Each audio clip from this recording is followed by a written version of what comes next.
So we'll sit for a moment and then we will stand. So I'm very happy to be here together with Joe. And we also have some good partners, Anette and Sarah, that's actually almost part of our team.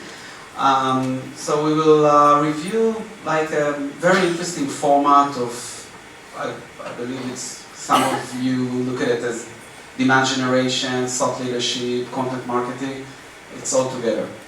But before we will dive into this special format of Virtual Industry Summit, some few words about TytoCare and what brought us to develop this interesting content marketing format or virtual summit format. So, who heard about TytoCare?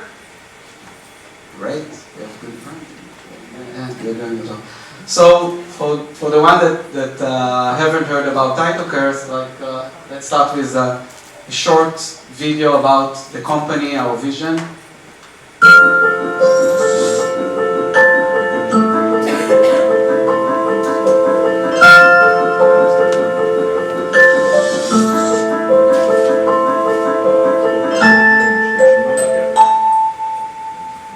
The clinic has come home.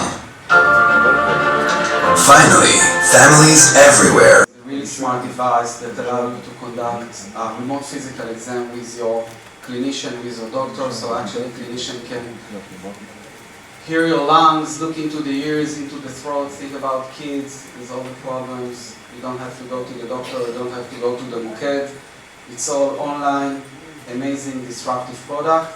We are selling to health organizations, mainly in the US, health system, health plan. This is insurers. I will not get into it, but it's we are a B2B2C company. So we sell to enterprises, but as we are a consumer product, all the marketing engagement with the end consumer of those organizations, like the Clalit, Maccabi of the world, we are doing for them. Okay, but this is another, we can lecture and talk about it like 3 hours in another meeting. Back to the B2B business, this is a lot about account-based marketing, ABX. We target like very few hundreds organizations. The product is very strategic for those organizations. Usually there is a committee that has to decide about purchasing TytoCare. Usually it's getting into the C-level. So we are working with TytoCare Home is our product for the consumers, but we also have TytoCare Pro, which is for clinics, schools. It's like, and I want to mention it because it's very relevant to the virtual summits that we initiated. So we are located within like 6,000 remote clinics all over the world. Lots, great experience for the customers. And this is like 30% of our business. When we, as I said, our marketing is account-based marketing, or ABX. We surround the accounts with many activities from LinkedIn, webinars, events. We are doing lots of outbound. Everything is well prioritized according to ABX.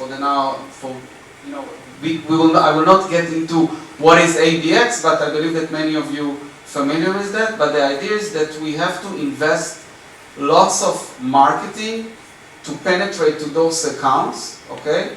And it requires lots of prioritization, how to invest, where to invest, and we need to change it all the time.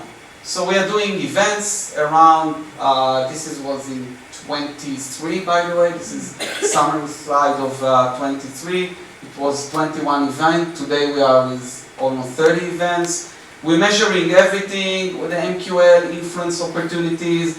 We're also looking per segment because we target different segments. And we measure everything in terms of response rate and the conversion rate per events. We are doing also webinars, again, well targeted to the segments, measuring everything. Lots of LinkedIn ads, organic work, and also we have like significant outbound work. We have like 5-6 BDRs that are doing outbound inbound together. You know, they are divided into accounts. Again, it's ABX, and every year we create a model based on our targets of how to divide our effort within each of those channels in order to meet our targets. Okay?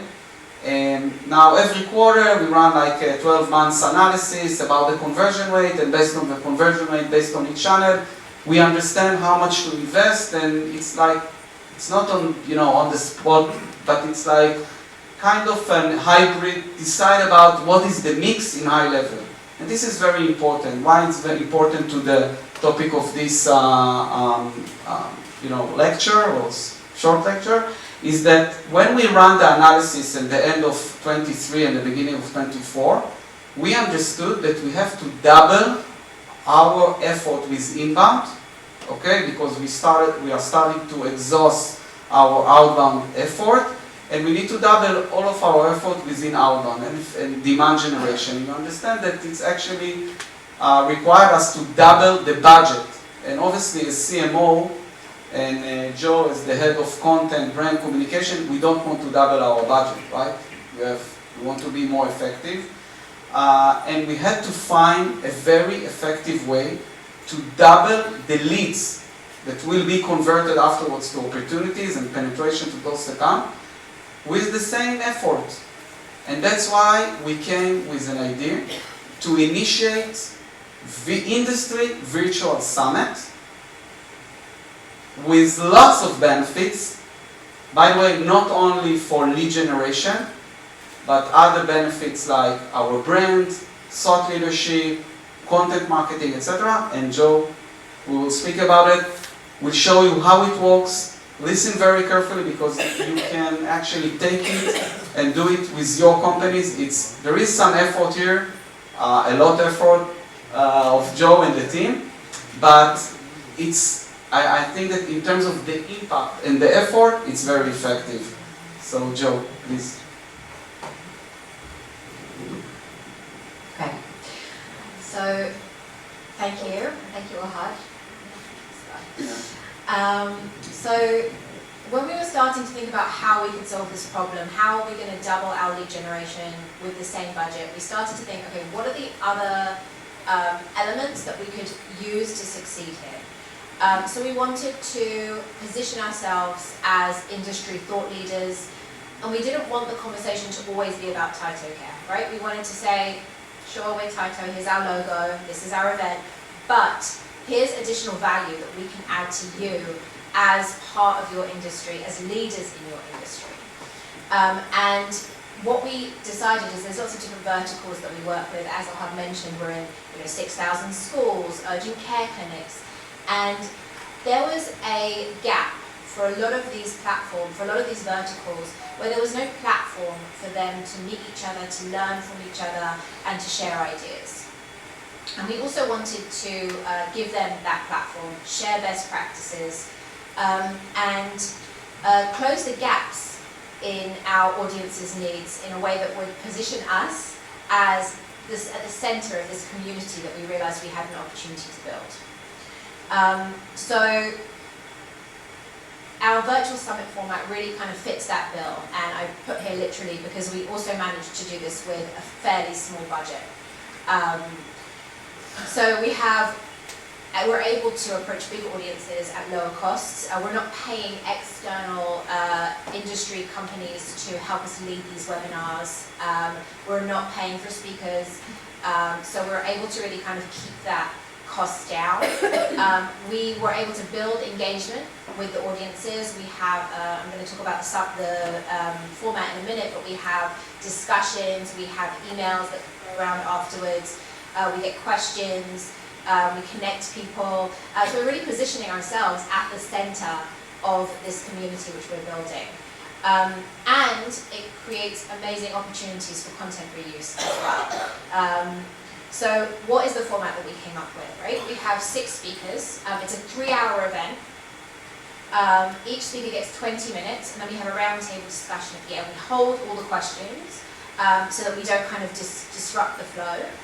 And then we get into this really interesting position at the end where people have asked questions, to one speaker, but it could be that 3 or 4 speakers actually have answers and different answers to this question, which means that people are getting even more information because they're hearing the answer from more than one person. We also take the opportunity between the speakers. We run polls, we share content, and sometimes that's our content, right? Like we had someone from ABX speak, so we share a case study that we did about ABX. Great, we're promoting our partner, but we're also, not so subtly, but a bit subtly promoting ourselves as well. But sometimes we're sharing their content. They created a video about something that they spoke about, and it's a great opportunity for us to position our partners as leaders because that just makes us look good by reflection.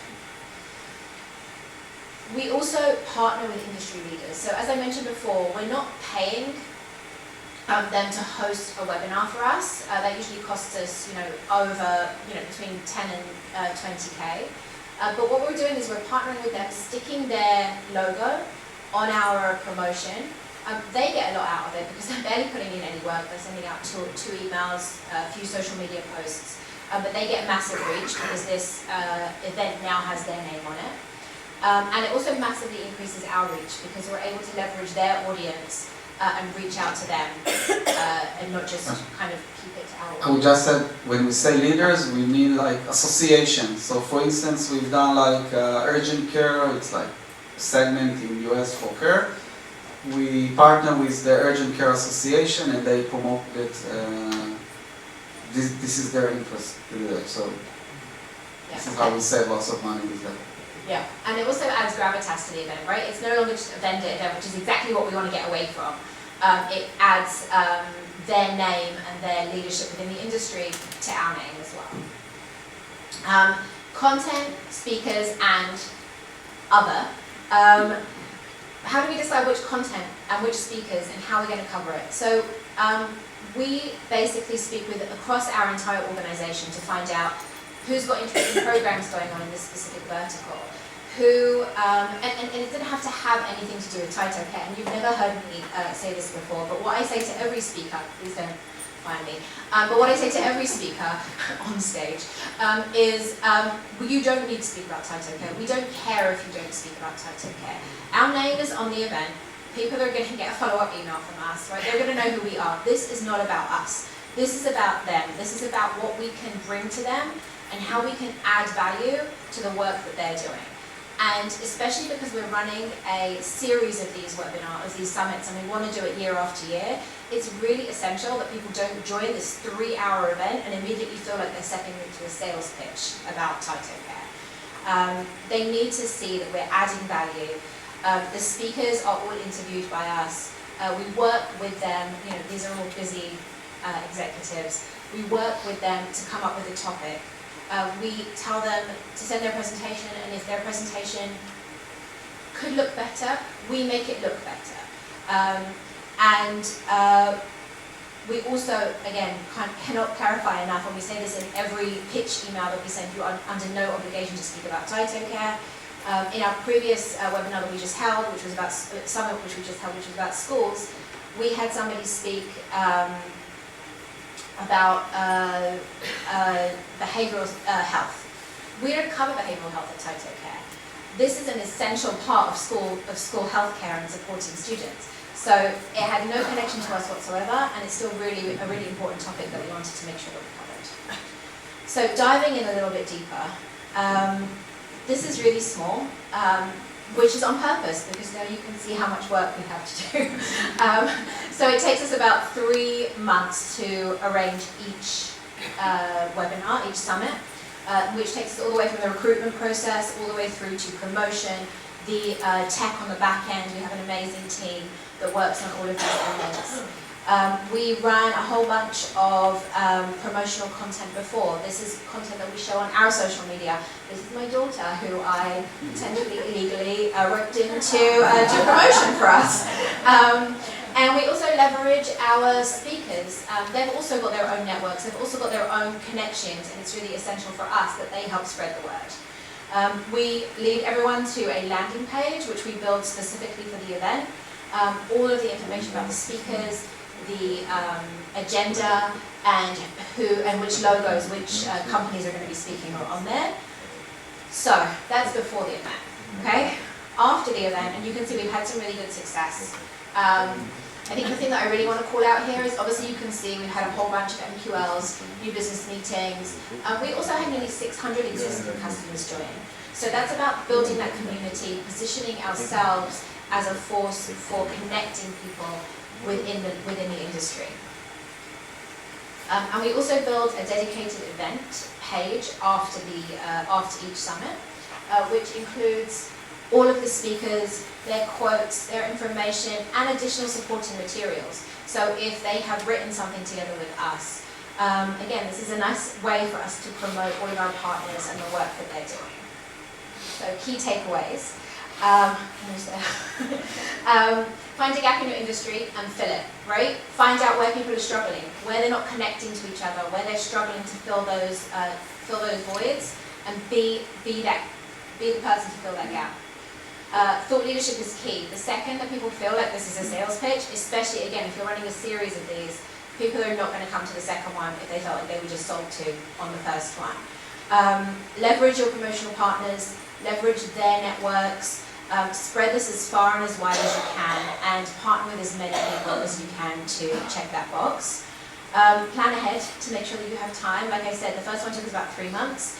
We've got it down to about 2 months now, but it's slightly panicky. So definitely plan ahead.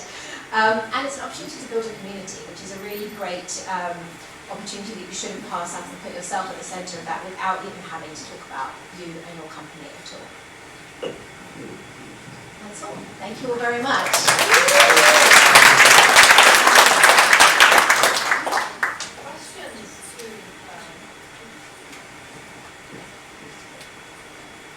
Very nice speech.